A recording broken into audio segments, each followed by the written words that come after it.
प्रिय संस्कृत मित्राणी, नमो नमः। आज हम महाकवि श्री अंबिका दत्त व्यास द्वारा रचित ऐतिहासिक उपन्यास शिवराज विजयम के प्रथम निश्वास के मॉडल हल प्रश्न पत्रों को हल करेंगे। इससे पहले हम लोगों ने नलचंपू, शिशुपाल वध और कादंबरी, इन सब के हल प्रश्न पत्रों को हम लोगों ने हल किया, उस पर चर्चा किए। आज हम शिवराज विजयम प्रथम निश्वास के हल प्रश्न पत्रों को देखेंगे। यह ऐतिहासिक घटना का आश्रय लेकर लिखा गया उपन्यास है। इसमें 3 विराम हैं और प्रत्येक विराम में 4 निश्वास हैं।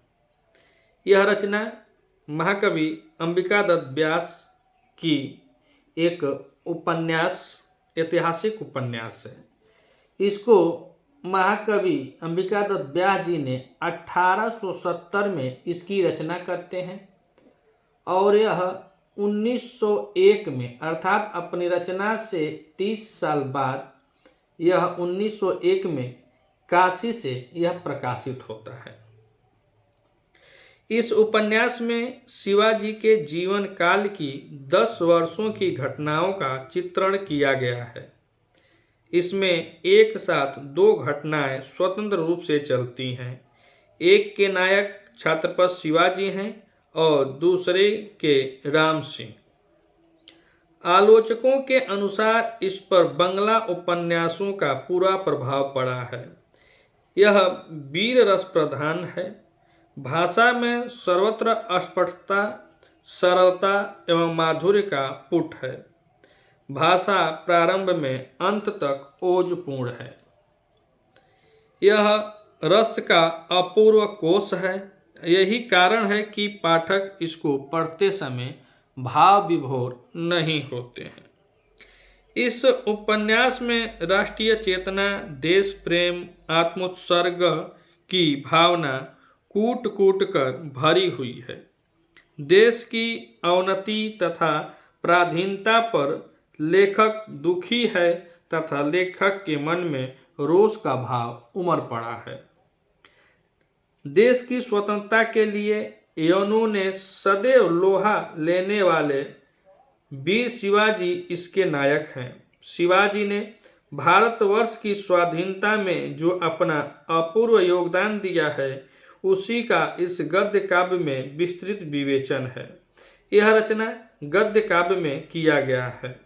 भारतीय स्वतंत्रता की पूर्व संध्या में उपनिबद्ध यह उपन्यास जन जागरण की दृष्टि से विशेष उपयोगी सिद्ध हुआ। सनातन धर्म की रक्षा के लिए अपना सर्वत्र समर्पित कर देने वाले शिवाजी की वीर गाथा, शौर्य आदि तत्वों का आंकलन करने वाला यह उपन्यास रोचकता की दृष्टि से अद्वितीय है। इसमें दुर्गों, मराठों की नीति निपुणता, यवनों के शिविरों, मुगल दरबार आदि की झांकियों का बड़ा ही संजीव चित्रण किया गया है। इसके गौर सिंह और बटू सिंह जो समान अवस्था वाला होता है, वह दोनों एक समान की अवस्था में है और उसने गुप्तचर के भेष में मुसलमानों के शिविर में जाकर वहाँ की समस्त जानकारी महाराज शिवाजी को दी थी। वह निर्भीक, साहसी और स्वामी भक्त वीर योद्धा था, इसलिए वह शत्रुओं के शिविरों में निर्भीकता से भ्रमण करता है। इसमें एक पात्र और है ब्रह्मचारी गुरु, और उसके बाद एक जोगीराज भी आते हैं। जोगीराज वे महामुनि हैं जिन्होंने ब्रह्मचारियों ने पर्वत खंड की ओर दृष्टि डालने पर नीचे उतरते हुए देखा था। उनके स्वागत के लिए समाधि तैयार की गई। स्वागत के समय उन्हें एक कन्या का करुण क्रंदन सुनाई देता है। समस्त समाचार जानकर उन्हें आश्चर्य हुआ कि वीर विक्रमादित्य के राज्य में भी दुराचारियों का पाप पूर्ण उपद्रव क्यों हुआ है।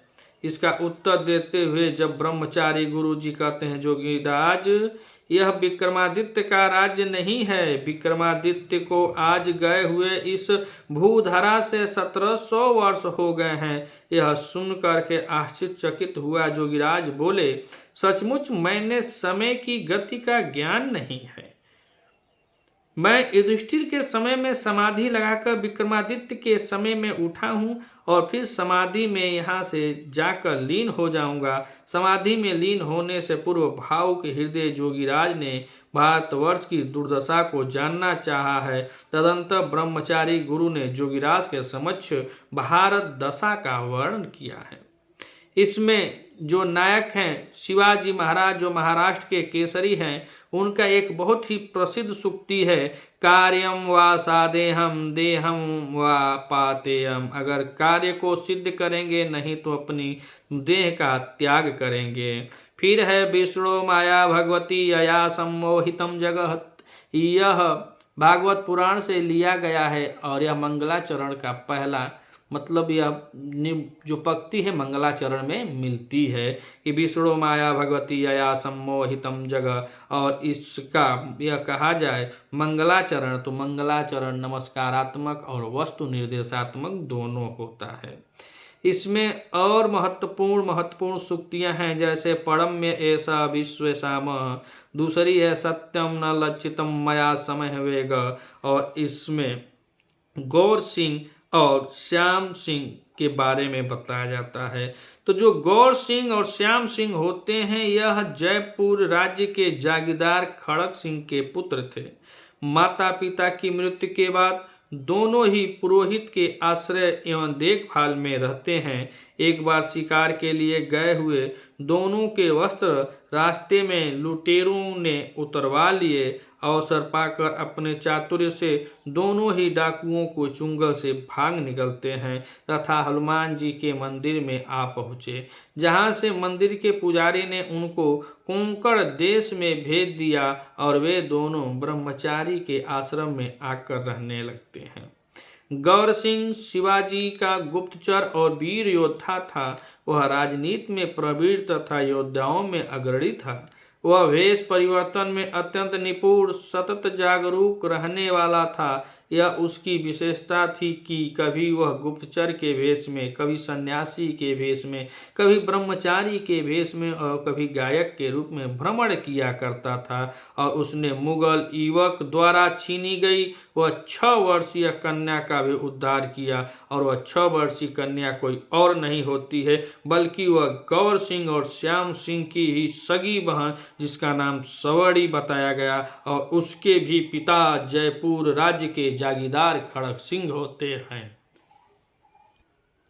और इसमें 3 विराम होता है और 12 निश्वास होते हैं।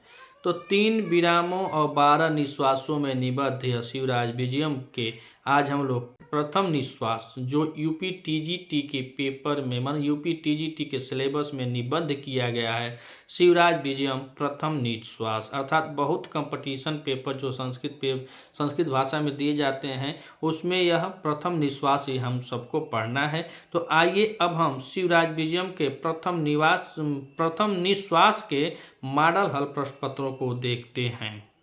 अब हम प्रश्न नंबर 1 को देखते हैं। तो प्रश्न नंबर 1 कह रहा है कि अंबिका दत्त के पिता का नाम था। Option A Durga Das, option B Durg Singh, option C Durga Dutt और ऑप्शन डी दे रहा है दुर्गा राम। तो अंबिका दत्त जी के पिता का नाम क्या था? न दुर्गा दास था, न दुर्गा सिंह था, न दुर्गा राम था। उनके पिता का नाम था श्री दुर्गा दत्त। अर्थात प्रश्न नंबर 1 का विकल्प हमारा सी सही होता है। अब हम देखते हैं प्रश्न नंबर 2। अब प्रश्न नंबर 2 में कह रहा है कि पंडित अंबिका दत्त व्यास को उपाधि दी गई थी। किसकी उपाधि दी गई थी? तो ऑप्शन ए कह रहा है कि दीप शिखा, बी कह रहा है घटिका शतक की, सी कह रहा है कि पंचानन की और डी कह रहा है कौस्तुभ मणि की। तो दीप शिखा जो है वह कविवर कालिदास की उपाधि है, पंचानन बाण की उपाधि है और कवि कौस्तुभ भी। यहाँ पे घटिका शतक जो एक घड़ी में शतक मतलब 100 श्लोकों की रचना कर सकते हैं, ऐसे हमारे कवि थे पंडित अंबिका दत्त व्यास जी। तो यहाँ पर प्रश्न नंबर 2 में विकल्प हमारा बी सही होता है, अंबिका दत्त व्यास। अब हम प्रश्न नंबर 3 को देखते हैं। प्रश्न नंबर 3 पूछ रहा है कि शिवराज विजय रचना है। रचना मतलब कि विधा उसकी कौन सी है। तो विधा में देखें तो ऑप्शन ए दिया है नाट कथा है, बी दिया है उपन्यास है, सी दिया है नाटक है और डी दिया है निबंध है। तो हम कथा की बात करें तो यूपी टीजीटी जो हमारा सिलेबस है उस सिलेबस में कथा जो है यह कादम्बरी कथा है। जो कादम्बरी कथा मुख्य महाकवि बाणभट्ट की रचना है। नाटक हमारे 2 लगे हुए हैं, उत्तरामचरितम और अभिज्ञान शाकुंतल। महाकवि कालिदास द्वारा विरचित अभिज्ञान शाकुंतल और महाकवि भवभूति द्वारा विरचित उत्तरामचरितम 2 नाटक हैं। और यह उपन्यास है। और कैसा उपन्यास है तो ऐतिहासिक उपन्यास है। शिवराज विजयम महाकवि अंबिका दत्त व्यास द्वारा रचित यह उपन्यास कैसा है, ऐतिहासिक उपन्यास है। और इसकी रचना 1870 में होती है। इसका प्रकाशन 81 से 1901 ईस्वी में होता है। तो इसकी विधा क्या होती है, इसकी विधा होती है उपन्यास। कैसा उपन्यास। और इसके नायक जो हैं वह महाराष्ट्र केसरी शिवाजी होते हैं। तो प्रश्न नंबर 3 का विकल्प नंबर हमारा बी सही होता है। विधा कौन सी है तो उपन्यास है। अब हम प्रश्न नंबर 4 को देखते हैं। तो प्रश्न नंबर 4 क्या कह रहा है, तो प्रश्न नंबर 4 कह रहा है कि मां भैसिंह पुत्री त्वां मातु समीपे प्रापिष्यामः। यह कथन किसका है कि हे पुत्री तुम्हारी माता तुम्हारे पास है कि नहीं है। यह कथन किसका है तो यह पूछा जाता है तब जब एवन से छुड़ा करके जो गौर बटू और श्याम बटू होते हैं वह उस लड़की को लेकर के आते हैं और उसमें भोर भोर का टाइम होता है। और जोगीराज जब आते हैं तो वह उसका करुण क्रंदन सुनते हैं उस लड़की को रोते हुए। तो उससे पूछते हैं तो यह किसका कथन है तो वही बता रहे हैं कि ऑप्शन ए दिया है कि जोगीराज का है, बी दिया है छात्रों का है, सी दिया है ब्रह्मचारी गुरु का है या डी दिया इनमें से कोई नहीं।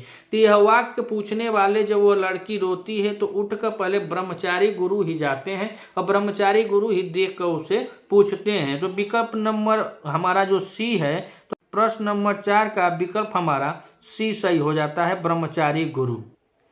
अब हम प्रश्न नंबर 5 को देखते हैं। प्रश्न नंबर 5 में पूछ रहा है कि किसकी पुत्री का वर्णन है। अर्थात शिवराज विजयम में जो छोटी बच्ची होती है उसके बारे में, उसका नाम है सवर्णी और सवर्णी के बारे में पूछा गया कि वह किसकी पुत्री होती है। तो ऑप्शन दे रहा है कि शहरी ब्राह्मण की। जब गांव में सब निवास करते तो शहरी ब्राह्मण कहाँ से आएगा, गांव में रहने वाले ब्राह्मण की और समीप के गांव में रहने वाले क्षत्रिय की। और डी दिया है इनमें से कोई नहीं। तो पहला भी गलत होगा और अंतिम अर्थात ए और डी गलत हो जाएंगे। अब हमें ध्यान देना है कि गांव में रहने वाले ब्राह्मण की वह लड़की थी या समीप के गांव में रहने वाले क्षत्रिय की लड़की थी। तो वह जो लड़की होती है वो ब्राह्मण की ही लड़की होती है, लेकिन वह कहाँ की होती है तो यह 36 में दिया है, गांव के समीप। तो इसमें क्षत्रिय थी, अभी विकल्प कट जाएगा।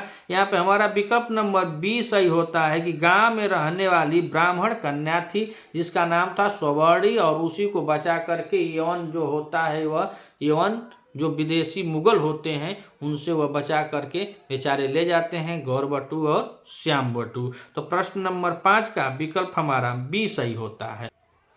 अब हम प्रश्न नंबर 6 को देखते हैं। तो प्रश्न नंबर 6 कह रहा है कि विशिथिल वचन विन्यास यह विशेषण है। किसका विशेषण यह है तो ब्राह्मण कन्या का विशेषण है कि गौर सिंह का, कि मुनि का, कि जोगीराज का। तो विशिथिल वचन विन्यास यह विशेषण होता है। तो प्रश्न नंबर 6 का हमारा विकल्प ए सही हो जाएगा, उस ब्राह्मण कन्या का विशेषण है। जिस ब्राह्मण कन्या को गौर बटू और श्याम बटू लाते हैं उस यवन युवक से बचा करके उसी का यह विशेषण है विशिथिल वचन विन्यासा। प्रश्न नंबर 6 का विकल्प हमारा ए सही होता है। अब प्रश्न नंबर 7 को देखते हैं। तो प्रश्न नंबर 7 का क्या कह रहा है कि तावद अस्माकतो अपि डाट डाट डाट भल्लू को वानांतादुपज गाम। वाक्य में रिक्त स्थान की पूर्ति के लिए शुद्ध विकल्प है। तो श्वेत कंबल यू है, बी पीत कंबल यू है, सी काल कंबल यू है कि डी दुष्ट है। तो प्रश्न नंबर 7 में अब हमें बताना है कि जो खाली स्थान है उसमें कौन सा विकल्प शुद्ध होगा, श्वेत कंबल यू, पीत कंबल यू, काल कंबल यू या दुष्ट। तो प्रश्न नंबर 7 में तावत अस्माको मपी भल्लू। प्रश्न नंबर 7 का विकल्प हमारा सी सही होता है, काल कंबल यू, अर्थात प्रश्न नंबर 7 का विकल्प हमारा सी सही है। अब हम प्रश्न नंबर 8 को देखते हैं। तो प्रश्न नंबर 8 क्या कह रहा है कि एमाम च सुंदरी माकल्य को अपि एवं तनयो डाट डाट डाट क्रदंती नित्वा अपसार। अंश उद्धृत है। तो कादम्बरी से है कि नलचंपू से है कि शिवराज विजयम से है कि 10 कुमार चरितम से है। तो कादम्बरी जो है महाकवि बाण भट्ट की रचना है जो 2 भागों में विभक्त है, पूर्वार्ध और उत्तरार्ध भाग में। चंपू काव्य का प्रथम यह रचना नल चंपू महाकवि श्री त्रिविक्रम भट्ट द्वारा रचित है और 10 कुमार चरितम महाकवि दंडी की रचना है। यहाँ पे जो एमाम च सुंदरी माकल्य को अपि यौन तनयो क्रदंती और बीच में डाट डाट जो दिया है, इसमें यह उद्धृत है शिवराज विजयम से जो महाकवि अंबिका दत्त व्यास की रचना है जो 3 विराम और 12 निश्वासों में विभक्त है। अब हम प्रश्न नंबर 9 को देखते हैं। तो प्रश्न नंबर 9 में पूछ रहा है कि आश्रम को सनाथ करते हुए महामुनि कहाँ पर बैठे। विकल्प दिया है आसन पे, पर्वत पर, सी कह रहा है कि लकड़ी की चौकी पर और डी कह रहा है पृथ्वी पर। अब हम प्रश्न नंबर 9 में जो कह रहा है कि आश्रम को सनाथ करते हुए महामुनि कहाँ बैठे। जो महामुनि आते हैं तो महामुनि बैठते कहाँ हैं, तो लकड़ी की चौकी पर बैठते हैं। प्रश्न नंबर 9 में विकल्प हमारा सी सही होता है कि लकड़ी की चौकी पर। प्रश्न नंबर 10 और प्रश्न नंबर 10 में पूछ रहा है कि अथ जोगिराजम संपूज्य यावदी हितम किमपि आलपितुम तावत कुटीरात अभ्युत डाट डाट डाट सकरुण रोदनम। अर्थात जोगिराज जो पूजनीय थे उस समय वह किसके करुण कंदन को सुनते हैं। तो रिक्त स्थान की पूर्ति के लिए शुद्ध विकल्प दिया है। प्रश्न नंबर विकल्प ए कह रहा है कि बालिकाया, बी कह रहा है यौनस्य, सी कह रहा है ग्रामीणस्य और डी कह रहा है जनाना। तो यौन का यहाँ पे कोई लेना देना है ये नहीं है, जना नाम लोग अभी आते ही नहीं है। ग्रामीणस्य और बालिका है। तो वहाँ पे जो करुण कंदन जो था, जब जोगिराज किसकी सुनते हैं तो अब बालिका के करुण कंदन को सुनते हैं, बालिकाया। तो प्रश्न नंबर 10 का विकल्प हमारा ए सही होता है। अब हम प्रश्न नंबर 11 को देखें। तो प्रश्न नंबर 11 कह रहा है इयमेव वर्तमानः दशा भारतवर्षस्य। ऐसा कहकर चुप कौन हो गया। जोगिराज चुप हो गए कि मुनि चुप हो गया कि गौर सिंह चुप हो गया कि श्याम सिंह चुप हो गया। तो यह बताते हुए भारत की दुर्दशा को जो यवन आ गए हैं उनकी दुर्दशा को कौन बताता है, तो ब्रह्मचारी मुनि बताते हैं, ब्रह्मचारी गुरुजी बताते हैं। और किससे बताते हैं, जोगिराज से बताते हैं। जो जोगिराज महाराज जो समाधि में लीन हुआ करते हैं तो किसके जमाने में हुए थे, तो जोगिराज महाराज युधिष्ठिर के जमाने में समाधि में लीन हुए। तो विक्रमादित्य महाराज के जमाने में जगे और जब विक्रमादित्य महाराज के जमाने में जब समाधि में लीन हुए तो यवन राज मतलब इस समय यवन राज में वह जगे हुए हैं, उन्हीं को यह भारत की दुर्दशा को बता रहे हैं। तो प्रश्न नंबर 11 का विकल्प हमारा बी सही हो जाएगा। कौन सा, मुनि। अब हम प्रश्न नंबर 12 को देखते हैं। तो प्रश्न नंबर 12 कह रहा है क्या कि स च प्रजाम विलुठ्य मंदिराणानि निपात्य प्रतिमा विविध्य डाट डाट डाट रत्ना आरोप्य स्वदेशम नैशितम वाक्यम में कर्ता कौन है, अर्थात जो मंदिरों को गिरा दिया, जो मंदिरों को लूटा और लूट करके अपने घर, अपने गांव, अपने देश लेकर जाता है, तो जाता है इसमें कर्ता ही पूछा है कि कौन वह कर्ता है जो इस कार्य, इतने कार्यों को किया। काहे कि वह स्वर्णाम के जगह वो बता रहे हैं सहच प्रजा विठुल्य मंदिराणी निपात प्रतिमा, तो वह प्रजाओं को न्यौछावर करके मन उनका देख रेख न करके मंदिरों को तोड़ता था, प्रतिमाओं को तोड़ता था और तोड़ ताड़ के अपने देश ले गया धन को। तो विकल्प ए दिया है शिवाजी थे, बी दिया है जोगिराज थे, सी दिया है महमूद गजनबी थे और डी दिया है औरंगजेब। औरंगजेब थे। अब देखिए औरंगजेब कितना प्रताड़ित किया था और इस समय अब पता चल रहा है जब मूवी आ गई है छावा, और छावा जब अंग्रेज के कर्तव्यों को देखकर अब तांडव देश में शुरू हो गया है। तो यह बहुत तांडव करता था औरंगजेब, अपने भाई बाप को भी नहीं बख्शा, यह मार दिया था। लेकिन यह इस समय नहीं था। यहाँ पे हो रही है बात किसकी, महमूद गजनबी की। और जो महमूद गजनबी था यही भारत पर 16 बार आक्रमण किया था और 17वें बार जीत कर यह चला गया। और इसका कहाँ गया, तो यह गजनी जो देश है वहीं का रहने वाला था महमूद गजनबी। तो प्रश्न नंबर 12 का विकल्प हमारा सी सही होता है। प्रश्न नंबर 13, और प्रश्न नंबर 13 में कह रहा है कि सोमनाथ मंदिर का महाघंटा कितने मन सोने की जंजीर से लटका रहता था। अब बताओ सोने का घंटा था या मन होता है 40 किलो, तो कितने 40 किलो का होगा, तो एक मन का मतलब होता है 40 किलो। और पूछ रहा है कि यहाँ पे कितने महाघंटा कितने मन सोने की जंजीर से लटका रहता था। ऑप्शन दिया 200 मन, ऑप्शन बी कह रहा है 100 मन, सी कह रहा है 250 मन और डी कह रहा है 101 मन। तो जब हम शिवराज विजयम को पढ़ेंगे तो उसमें हमें यह प्रमाण मिलता है कि सोमनाथ मंदिर का जो महाघंटा था वह 200 मन का था, 200 मन के जंजीर से वह लटका हुआ था। अर्थात प्रश्न नंबर 13 में विकल्प हमारा ये सही होता है कि वह 200 मन के जंजीर से लटका था। अब हम प्रश्न नंबर 14 को देखते हैं। तो प्रश्न नंबर 14 क्या कह रहा है कि यद्येवं न स्वीकरोषि तद गीणाम अस्मतो अन्यद अपि सुवर्ण कोटि द्वयम, यह कथन किसका किसके प्रति है। तो ऑप्शन दिया है मंदिर के पुजारियों का महमूद के प्रति है, जोगिराज का महमूद के प्रति है, मुनि का महमूद के प्रति है, या इनमें से कोई नहीं। तो प्रश्न नंबर 14 को हम देखेंगे तो जब वह मंदिर तोड़वा रहा था महमूद, तो वहाँ का यह वर्णन मिलता है और वहीं से अब कहा गया है कि जो मंदिर के पुजारी थे वह महमूद के प्रति बता रहे थे। महमूद के प्रति कहा गया है कि एदेवम न स्वीकरोषि तद्दह गीणाम अस्ततो अन्यदपि सुवर्ण कोटि द्वयम, यह कथन प्रश्न नंबर 14 का विकल्प हमारा ए सही होता है कि यह कथन है मंदिर के पुजारियों का महमूद के प्रति। अब हम प्रश्न नंबर 15 को देखते हैं। प्रश्न नंबर 15 क्या कह रहा है, तो प्रश्न नंबर 15 में पूछ रहे हैं कि महमूद गजनबी के कुल को किसने धर्मराज के लोकमार्ग का राहगीर बनाया।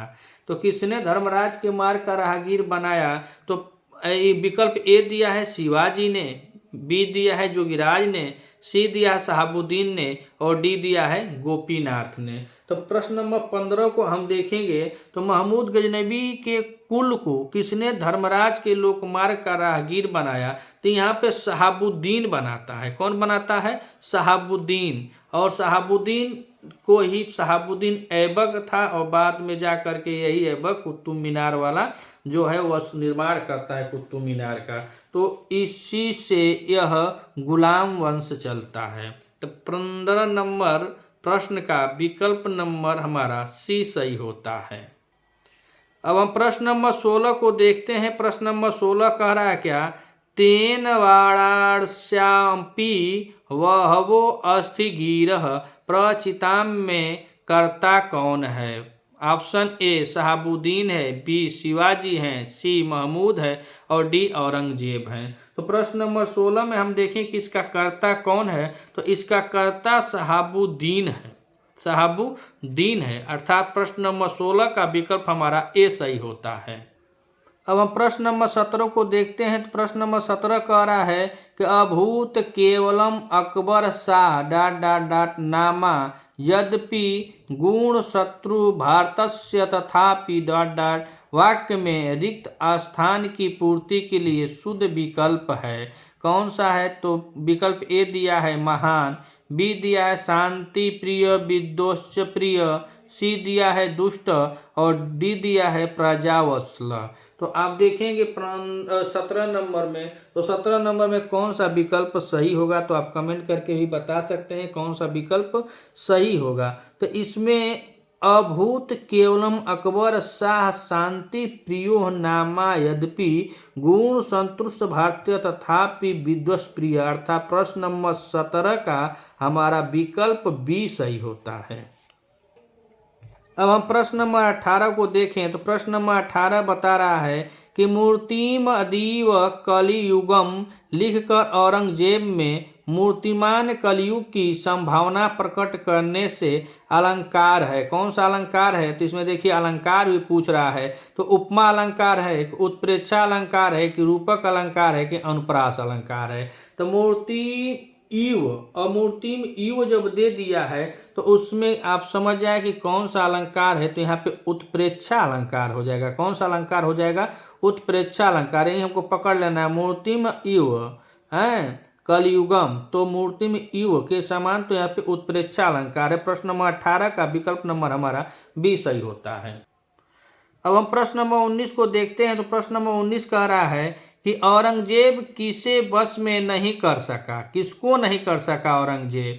तो सिंह के समान मराठों को, गुजरात के लोगों को, दिल्ली के, ना सब गलत है। दक्षिण के लोगों का, दिल्ली के लोगों का, गुजरात के लोगों को नहीं। वह औरंगजेब जो था वह मराठों को, सिंह के समान मराठों को अपने बस में नहीं कर सका। बहुत भीषण युद्ध लड़ा गया था औरंगजेब के साथ। तो वहीं से बता रहे हैं कि औरंगजेब किसको अपने बस में नहीं कर सका? तो सिंह के समान मराठों को अपने बस में नहीं कर सका। तो प्रश्न नंबर 19 का विकल्प हमारा ए सही हो जाता है। अब हम प्रश्न नंबर 20 को देखते हैं। तो 20 नंबर में पूछ रहा है कि कुल भवनम कौशला नाम विशेषण है किसका है? औरंगजेब का है कि शिवाजी का है कि शाइस्ता खां का है कि महमूद का है? तो आप कमेंट करिए और बताइए कि इसमें कौन सा विकल्प सही होगा प्रश्न नंबर 20 का। और प्रश्न नंबर 20 में देखें कि कुल भवनम कौशला नाम विशेषण, कुल भवनम माने अपने भवन का कौशल जो है, तो भारत के इसमें से कौन है? तो हमारे देश के कौन है? शिवाजी हैं। और जो औरंगजेब था यह बहुत क्रूर शासक था। इतिहास इसका गवाह है, बहुत क्रूर शासक था। और इसने ही सिखों के गुरु तेग बहादुर जी को इस्लाम धर्म करने पर हत्या करवा, नहीं जबरदस्ती करवा रहा था, इस्लाम धर्म स्वीकार करवा रहा था। जब वह नहीं किए तो यह मरवा दिया। और यह अपने बाप शाहजहां को भी मरवा दिया, दारा सिकोह को भी मरवा दिया। बहुत यह क्रूर शासक था औरंगजेब। और यहाँ पे प्रश्न नंबर 20 की हम देखें तो हमारा विकल्प नंबर 20 सही होता है शिवाजी का। अब हम प्रश्न नंबर 21 को देखते हैं। तो प्रश्न नंबर 21 पूछ रहा है कि माल्यश्रिक किसका बाल मित्र है? ए औरंगजेब का, बी शिवाजी का, सी गोपीनाथ का, डी गौर सिंह का। तो माल्यश्रिक किसका बाल मित्र है? और माल्यश्रिक को काम दिया गया था कि किस लाश को ठिकाने लगा दो, ऐसा यह मिलता है शिवराज विजयम में साफ सफाई का काम यह माल्यश्रिक को ही दिया गया था। तो ऑप्शन ए औरंगजेब हुई भी नहीं करेगा, गोपीनाथ हुई भी नहीं करेगा, बचे शिवाजी और गौर सिंह। तो इनको गौर सिंह नहीं बल्कि शिवाजी कहते हैं लाश को ठिकाने लगाने के लिए। तो प्रश्न नंबर 21 का विकल्प हमारा बी सही होता है, शिवाजी का वह मित्र था। अब हम प्रश्न नंबर 22 को देखते हैं। तो प्रश्न नंबर 22 कह रहा है कि हिस्न स्वपापेन विहिंसितः खल साधु समत्वेन भयाद विमुच्यते। भागवत से उद्धृत सूक्ति में सूचना दी गई है। अर्थात यह श्रीमद् भागवत से उद्धृत यह मंगलाचरण है और इसमें पहले बताया गया विष्णु माया जगती, तो वह विष्णु माया जो है उनको नमस्कार करते हैं और यहीं से हिस्न स्वपापेन विहिंसितः खल साधु समत्वेन भयाद विमुच्यते, अर्थात यह वस्तु निर्देशात्मक कहानी यहीं से शुरू हो जाती है कि दुष्ट अपनी दुष्टता के कारण मर जाता है, खत्म हो जाता है। खल माने दो दुष्ट होते हैं, जो अधर्मी होते हैं, जो नीच होते हैं, वह अपनी दुष्टता स्वपापेन अपने ही पाप में भी हिंसता हो जाते हैं, अपनी हिंसा और पाप से उनका विनाश हो जाता है। और साधु जो होते हैं समत्वेन भयाद विमुच्यते अपने सत्कर्मों से बच जाते हैं। तो यह कौन सा यह पंक्ति कहाँ से है? तो यह वह उनके मंगलाचरण अर्थात शिवराज विजयम के मंगलाचरण से उद्धृत है। और इसमें पूछ रहे हैं यह पंक्ति देकर कि यह किसके विषय में कहा गया है? तो ए दे रहा कि ग्रंथ के मंगलाचरण की सूचना, नहीं सूचना का मंगलाचरण है ये है। बी कह रहा है कि शिवाजी की विजय एवं शासक के विनाश की सूचना। शिवाजी राजा हो, नहीं, इनमें से विकल्प हमारा बी सही हो जाता है कि शिवराज की विजय, शिवराज जो हैं जो शिवाजी हैं उनके बारे में बताएं शिवराज, तो जो शिवाजी हैं उनके विजय एवं शासक के विनाश की सूचना शुरू में ही दिया गया है। और यही आशीष जोगिराज जब जाते हैं तो वह देते हैं कि शिवाजी का विजय हो और एवं शासकों का यहाँ से विनाश हो, हमारे भूभाग से, हमारे भारत की भूमि से। तो प्रश्न नंबर 22 का विकल्प हमारा बी सही होता है। अब हम प्रश्न नंबर 23 को देखते हैं। तो प्रश्न नंबर 23 में पूछ रहा है कि मणिकाश मंडलस्य आकाश मंडल का मणि किसे कहा गया है? तो हम यह देखें कि यह पंक्ति कहाँ से है। तो यह पंक्ति ही शिवराज विजयम की शुरुआती लाइन से ही है। वहीं पे बताया जाता है कि जैसे भगवान सूर्यदेव अपने अरूढ़ को आगे किए हुए उज्ज्वलित होते हैं प्रातः काल में, वहीं से ऐसा अरूढ़ देवस्य बताया जाता है। यहीं से कहानियाँ शुरू होती है। सुबह सुबह का बेला है और सुबह सुबह का समय है, सूर्य का प्रकाश अपने लालिमा को लिए धीरे धीरे स्फुटित हो रहा है, वहीं से अंबिका दत्त व्यास जी की रचना शुरू होती है। तो प्रश्न नंबर 23 पूछ रहा है कि मणिकाश मंडलस्य आकाश मंडल का मणि, तो दिन कैसे होगा? दिन हुईबे नहीं करेगा, चंद्रमा हुईबे नहीं करेगा, नक्षत्र नहीं होगा, यहाँ पे सूर्य को कहा जाएगा क्योंकि यह आकाश मंडल के मणि हैं। जब यह चमकते हैं तो सर्वत्र चमकता है, इसीलिए प्रश्न नंबर 23 का विकल्प हमारा बी सही हो जाता है, सूर्यदेव को। अब हम बात करें प्रश्न नंबर 24 और प्रश्न नंबर 24 को हम देखेंगे तो कह रहा है कि अयमेव अहोरात्रम जनयति, वाक्य में करता है, कौन करता है? तो ऑप्शन ए दिया है चंद्रमा है, बी दिया है राजा, अरे इसमें राजा की बातें नहीं हुई है, सी दिया है सूर्य और डी दिया है दिन। तो अयमेव अहोरात्रम जनयति वाक्य में करता कौन सा होता है? तो यहाँ पे रात्रि को कौन कन्वर्ट करता है, बदलने वाला प्रकाश कौन लाता है? तो सूर्य लाता है। प्रश्न नंबर 26 का करता इसमें विकल्प हमारा सी सही होता है, सूर्य। अब हम बात करते हैं प्रश्न नंबर 25। प्रश्न नंबर 25 में कह रहा है कि धन्य ऐसा कुल मूलम श्री रामचंद्रस्य अंश उद्धृत है। तो रामायण से है कि महाभारत से है कि नलचंपू से कि शिवराज विजयम से है? तो हम देखेंगे धन्य ऐसा कुल मूलम श्री रामचंद्र से अंश। इस पंक्ति को बड़े ध्यान से हमको यह समझे कि इम्पोर्टेंट है। मान लें कि हम अगर कहीं कुल पेपर के बीच में अगर दे देगा तो हम लोग भटक जाएंगे, श्री रामचंद्र से हम पटाख से मार देंगे रामायण से, लेकिन यह पंक्ति शिवराज विजयम से उद्धृत है। इसमें शिवराज विजयम से। और यह पंक्ति अगर टीजीटी की बात करें तो हम लोग टीजीटी वाले तो नहीं गड़बड़ होंगे, काहे कि हम लोगों में श्री रामचंद्र का वह नाटक है उत्तर रामचरितम में, उसमें के नायक राम भद्रस उसमें डाला गया है। और यहाँ पर दिया है कि धन्य ऐसा कुल मूलम श्री रामचंद्र, तो कितना लोग हपलिया के मार देंगे कि यह अलग उत्तर रामचरितम की पंक्ति है। यह उत्तर रामचरितम की पंक्ति नहीं है, यह शिवराज विजयम की पंक्ति है। तो प्रश्न नंबर 25 का विकल्प हमारा डी सही होता है। अब हम आगे बात करें प्रश्न नंबर 26 और प्रश्न नंबर 26 कह रहा है क्या? चक्रवर्ती खेचर चक्रस्य में अलंकार की छटा है। तो चक्रवर्ती खेचर चक्रस्य में अलंकार देखा जाए तो कौन सा अलंकार है? यमक अलंकार है कि अनुप्रास अलंकार है कि रूपक अलंकार है कि उत्प्रेक्षा अलंकार है? तो इसमें हम देखें प्रश्न नंबर 26। तो प्रश्न नंबर 26 में चक्रवर्ती खेचर चक्रस्य में छटा जो है अनुप्रास अलंकार की है। किस अलंकार की है? अनुप्रास अलंकार की। तो प्रश्न नंबर 26 का विकल्प हमारा बी सही होता है। अब हम प्रश्न नंबर 27 को देखते हैं। प्रश्न नंबर 27 क्या कह रहा है? तो प्रश्न नंबर 27 कह रहा है कि अंबिका दत्त व्यास की रचना है। इसमें से कौन अंबिका दत्त व्यास की रचना है? तो एक दिया है गुप्ता शुद्धि प्रदर्शन, गुप्ता अशुद्धि प्रदर्शन। बी दिया है बाल लीला वर्णन। सी कह रहा है कवि ग्रंथावली। और डी दिया है बेड़ी संहार। तो बेड़ी संहार तो इनकी रचना नहीं है। बेड़ी संहार और उसके बाद गुप्त अशुद्धि प्रदर्शन। और गुप्त अशुद्धि प्रदर्शन बाल लीला वर्णन रामायण में है। कवि ग्रंथावली कबीरदास की है और बेड़ी संहार भट्टनारायण की रचना है। तो बचा शेष हमारा क्या? गुप्त अशुद्धि प्रदर्शन। तो प्रश्न नंबर 27 का विकल्प हमारा ये सही होता है। अगर आप पेपर में जा रहे हैं पेपर देने तो ऐसे विकल्प, जैसे हमको विकल्प नहीं आ रहा है लेकिन इसके बाद जो अगल बगल हैं अगर वह आ रहा है तो सब जान रहे हैं तो जरूर एगो के आप सही टिक मार देंगे। जैसे हमको नहीं आ रहा था गुप्ता अशुद्धि प्रदर्शन किसका है, तो हम इसको देखे तो बेड़ी संहार भट्टनारायण की, बाल लीला वर्णन रामायण में मिलता है, कबीर ग्रंथावली कबीर की है। तो शेष बचा ही क्या? तो शेष यही बचा गुप्ता अशुद्धि प्रदर्शन। और इसमें पूछ रहा है कि अंबिका दत्त व्यास की रचना है। तो प्रश्न नंबर 27 का विकल्प हमारा ये सही हो जाता है कि कौन सा है? गुप्त अशुद्धि प्रदर्शन।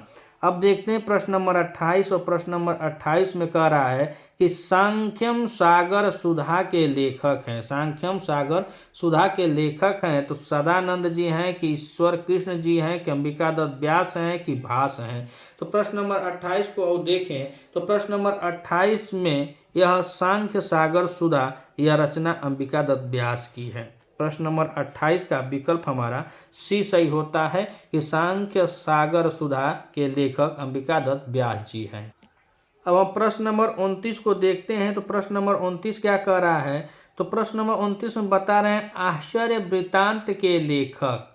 Option A Shyam Narayan Shukla, B Harinarayan, C Mammat और डी अंबिका दत्त व्यास। तो प्रश्न नंबर 29 और प्रश्न नंबर 29 में यह इससे पहले जो है अब हम लोग यही जानते थे कि अंबिका दत्त व्यास की एक रचना है शिवराज विजयम, शिवराज विजयम। लेकिन अब इससे यहाँ पे 3 सवाल आप लोगों के समकक्ष गया और आपको अत्यधिक जानकारी में वृद्धि हो गई होगी कि अंबिका दत्त व्यास की रचना एक और है कौन सा? गुप्त अशुद्धि प्रदर्शन। फिर 28 में पूछा कि सांख्य सागर सुधा, इसके भी रचनाकार अंबिका दत्त व्यास हैं। और प्रश्न नंबर 29 में पूछ रहा है कि आश्चर्य वृत्तांत के लेखक, तो इसके भी लेखक अंबिका दत्त व्यास हैं। आश्चर्य वृत्तांत के लेखक जो है वह अंबिका दत्त व्यास हैं। प्रश्न नंबर 29 में विकल्प हमारा डी सही होता है। अब हम बात करते हैं प्रश्न नंबर 30। और प्रश्न नंबर 30 इस श्रृंखला का अंतिम प्रश्न होगा। अगर आपको यह हमारा प्रयास अच्छा लगता हो तो आप कमेंट करके बताइएगा, हम आगे इसी तरह प्रश्न उत्तरी को बढ़ाते चलेंगे। अगर आप चैनल पर नए हैं तो चैनल को सब्सक्राइब भी कीजिएगा, वीडियो अच्छी लगे तो लाइक भी कीजिए और चैनल को सब्सक्राइब कीजिए। सपोर्ट करेंगे थोड़ा अच्छा होगा तो यह सब प्रश्न उत्तरी जितना भी है व्याख्या सहित हम बोर्ड पर भी लगा कर पढ़ा सकते हैं। तो हमारे पास इलेक्ट्रॉनिक बोर्ड है ये नहीं है, इसीलिए दिक्कत है। तो इसीलिए हम इसको PDF वगैरह उस बोर्ड में सेट नहीं कर पाते हैं। और हाथ से लिखेंगे तो कितना लिख लिख कर प्रश्न लिखेंगे कि उत्तर लिखेंगे, विकल्प लिखेंगे कि व्याख्या करेंगे, तो पूरा 40 मिनट में बस वो वीडियो कितना बन पाएगा? 4-5 प्रश्न हल हो पाएगा। तो इसीलिए यहाँ पे अब हम पुस्तक के माध्यम से या पुस्तक का सहारा लेकर आप लोगों के तहत इस वीडियो को बना के भेजता हूँ। तो आइए देखते हैं प्रश्न नंबर 30। और प्रश्न नंबर 30 का रहा अभिनव बाण है तो किसकी उपाधि है? तो पूछ रहे हैं अंबिका दत्त की। तो बस सही है, आप लोग सब जानते हैं अभिनव बाण जो अंबिका दत्त व्यास की उपाधि है। अंबिका दत्त की कृति नहीं है, न अंबिका इनकी नगरी है, न इनमें से कोई नहीं। प्रश्न नंबर 30 का विकल्प हमारा ए सही होता है, अंबिका दत्त व्यास की उपाधि है। अगर आप इस चैनल पे नए हैं तो पुनः कह रहा हूँ कि सपोर्ट करने के लिए चैनल को सब्सक्राइब कीजिएगा, वीडियो को लाइक कीजिएगा। मिलते हैं अगली वीडियो में इसके पार्ट 2 में। अगर प्रयास हमारा अच्छा है तो कमेंट तो कर सकते हैं कि हाँ सही है, डालिए ना डालिए, हम कुछ आपसे मांग थोड़ो न रहे हैं। तो प्रयास अगर सही हो, आप लोगों के मार्ग में एक कदम सहयोग मिल रहा हो हमारा भी, तो आप हमें कमेंट करके बता सकते हैं। इसका पार्ट 2 कल फिर से यही बेला टाइम पर मिलते हैं अगले वीडियो में। तब तक के लिए नमः संस्कृताय।